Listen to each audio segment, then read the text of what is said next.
waa shimbiro aad u badan waxa ay ka imaanayaan dhanka badda iyagoo kor iyo dhexe haabaya gudaha isbitaalka Martini oo ay degan yihiin naafada ciidanka xoogga. Shimbiraha marka aad eegto ma ahan kuwa horey loogu arkay Soomaaliya. Aniga iyo intii meesha joogtay ee aan weydiiyay oo isku jiray da iyo dhalinyaro waa markii noogu horeysay ee aan aragno noocooda. Waxa ay dadka qaar ku tilmaamayaan arrin mucjiso ah. Marka aan sawir guud ka bixiyo shimbiraha lagu arkay isbitaalka Martini ayaa waxa ay yihiin kuwa madow madaxana ka cad lehna af dheer. In ka badan 100 ka mid ah qiyaastii 1000 shimbir ayaa meydadkooda gudaha isbitaalka lagu arkay kadib markii si fiican loo eegayna waxa la garwaaqsaday in ay iyagu isdileen sababtoo ah madaxa ay ka wada dhaawacnaayeen kuwa dhintay. Dadka ku sugan isbitaalka Martini ayaa waxa ay idaacada kulmiye u sheegeen in ay shimbiruhu bilowdeen habeenkii Khamiista ee ay Jimco soo galeysay xalayna u ahayd habeenkii labaad ee ay arkaan waana ay sii bateen xalay marka loo eego habeenkii ka horeeyay.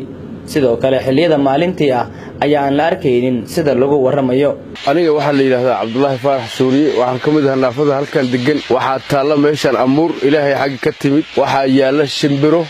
meel ay ka soo duuleen ma naqaano geedaha Martini oo dhan waa saaran yihiin waa isdilayaan meesha madaxa isku dhufanayaan meydkooda xalada dhooban amuur lagu cusub way Ilaahay baa yaqaana marka wixii raba inay arkaan way soo arki karaan. shimbirahan anu hadda ka hor maana arag hadda waxay nolooyihiin shimbiraha tukan maahan madaxa waa ka cad yihiin hadda intii anu hadda adduunka aan joogno hadda ka hor shimbirahan maana arag waxaan ku qiyaasi karnaa waxaan iska ilaahay Ilaahay mucjiso Ilaahay xaqiis ka timid waayahay maxaa sababi kara kula tahay dabcan way joog ba tahay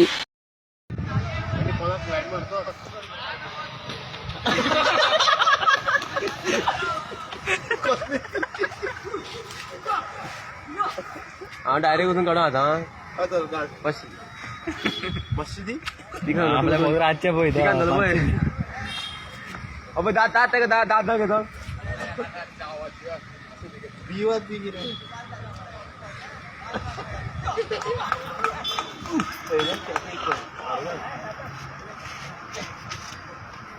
अरे ऊपर में आता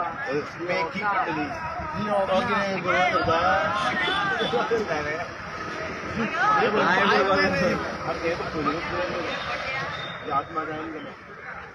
बोरी पण बरे करता अरे एक तो तेवढे झाला मरे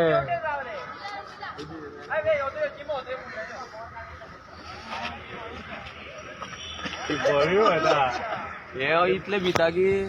माझं पाय हात नाही म्हणता एक पैसे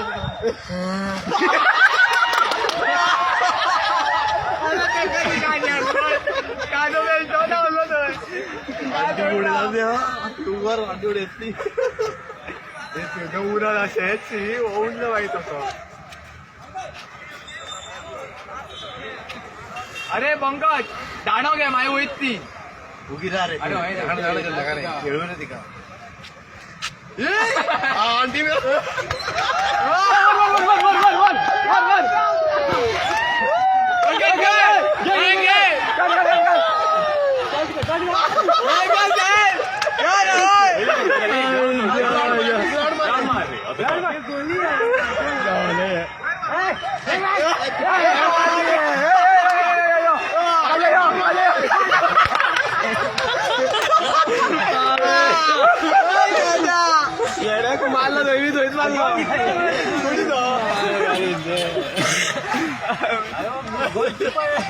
صباح الخير